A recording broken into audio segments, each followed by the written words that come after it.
Welcome to Chillin' 101. We hope this video helps.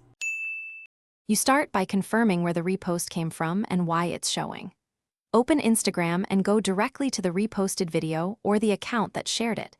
Identify whether it's a native share, a duet-style repost, or done via a third-party app. Once you have the username and post details, make sure to screenshot the evidence and copy the caption or post ID.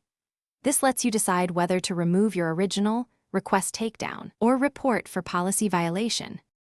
Now act on the information you gathered. If the reposted clip is your original, delete or archive your source post to remove linked reposts. This is fastest.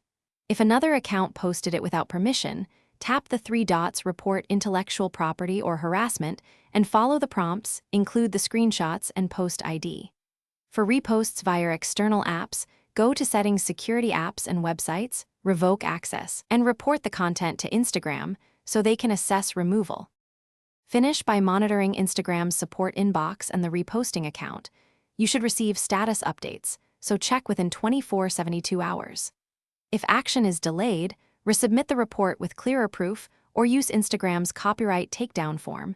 Include timestamps and original file metadata if possible. If the video keeps reappearing or is being reshared widely, document repeat offenses and escalate to the platform with evidence, because persistence and precise. Thanks for watching. Consider subscribing if we helped you.